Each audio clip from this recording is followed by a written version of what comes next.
नमस्कार, आप देख रहे हैं स्काई न्यूज ग्लोबल और मैं हूं आपके साथ गरिमा सिंह।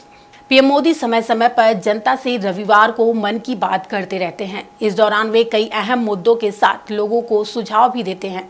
वहीं कई क्षेत्रों में हो रहे विकास कार्यों के बारे में जानकारी देते हुए कृषि क्षेत्र में भी बढ़ावा देते हैं।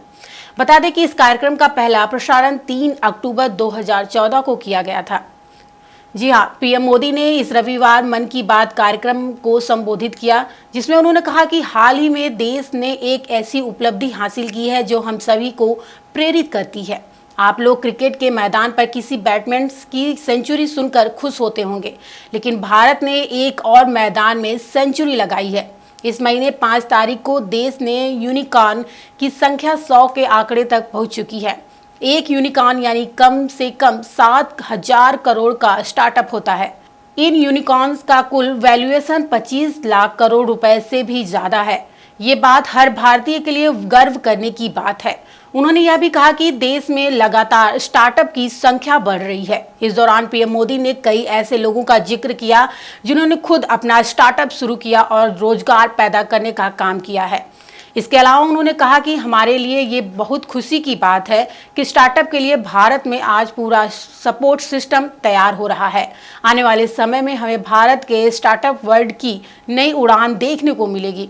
पीएम मोदी ने यह भी कहा कि हमारी पहचान अलग अलग भाषा और खान पान से होती है। हमें ये विविधता राष्ट्र के रूप में एकजुट रखती है। इस दौरान उन्होंने मूल रूप से उत्तराखंड के जोशीमठ की कल्पना का जिक्र किया। पीएम ने कहा कि कल्पना आज अपनी मेहनत से हम सबके लिए एक उदाहरण बन गई हैं।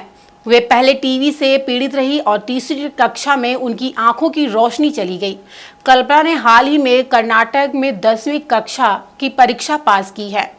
हैरानी इस बात की है कि उन्होंने 3 महीने में कन्नड़ भाषा सीखी और 92 अंक प्राप्त किए। मन की बात में पीएम मोदी ने तीर्थ सेवा का महत्व बताते हुए उत्तराखंड की 4 धाम यात्रा का भी जिक्र किया।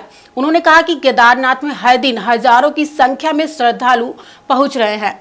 वही केदारनाथ पहुंचे श्रद्धालु गंदगी फैला रहे हैं, जिसके चलते कई यात्री इससे दुखी हैं। कई श्रद्धालु केदारनाथ में हो रही गंदगी को लेकर सोशल मीडिया पर भी बात रख रहे हैं। उन्होंने कहा कि हम पवित्र यात्रा में जाएं और गंदगी का ढेर हो, ये अच्छी बात नहीं है। लेकिन इस बीच कई लोग ऐसे हैं जो दर्शन के साथ साथ साफ सफाई अभियान में जुटे हुए हैं। वहीं कई ऐसी संस्थाएं हैं जो इस पर काम कर रही हैं। बता दें, पीएम ने इस कार्यक्रम में कई अहम मुद्दों पर भी बात की। अधिक खबरों के लिए लॉग इन करें स्काई न्यूज ग्लोबल।